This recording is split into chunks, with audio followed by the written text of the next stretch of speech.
Hello, everybody. Welcome to my Artcast video. This will just be the sixth or fifth episode of the Artcast. But in this episode, I'm just gonna be talking about what you're seeing on screen, which is me working on a lot of stuff within GIMP. Since then, I've actually upgraded to Corel Painter, which is a lot better. But GIMP isn't bad either. I think GIMP is a nice application for those who are just starting out in the digital field. Because if you don't own Photoshop and if you don't have Corel Painter, GIMP is a good application to start out with. You can actually, test stuff out, see if you like it, see if you want to stick with it. Um, there's a lot of difficulty with GIMP, I will say. The issue I had the most with it is color mixing, but I'll get to that a little bit later. So what you're seeing me working on now is a character I had for a comic or an animated series I was working on, and I want to get his attitude or the atmosphere a little bit right or something. I want to see what I can do with what I was looking for, and part of me was kind of pleased with what I got because I kind of got the feel.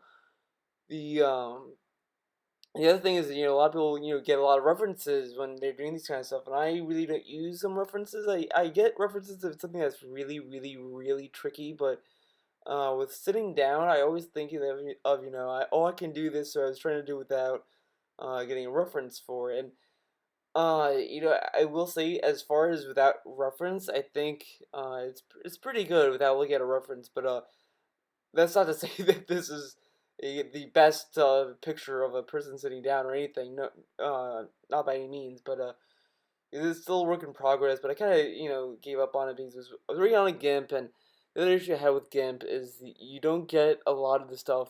You don't get a lot of that fine tip points that you get with the brushes. Like it only goes as thin as it can, but it still looks thick. So when I got to Corel Painter, I can get the brush to be really, really, really thick, which I mean really thin. I mean not thick, thin.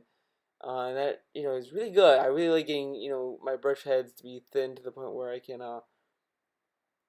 make it look really nice.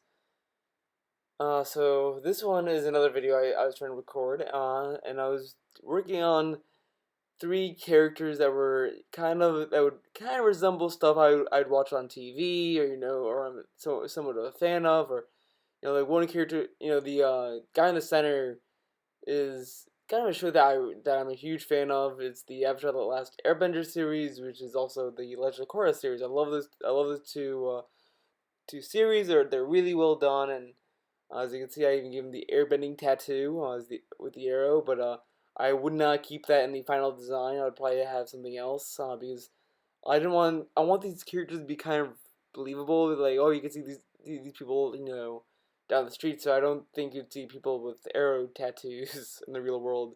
I just put that there just as a mental note or as a nod. Um, then the guy on the right, I kind of drew a logo, the head of My Life as a Teenage Robot. I did see that show when I was a kid. The only reason why I drew that was because I was just wondering. It's like I wonder if I could draw this character's head because it's such a simple shape, and I kind of butchered it because I kind of forgot some of the angles that that character had with her pigtails, or whatever the hairstyle is called. But other than that, I think I nailed it pretty much.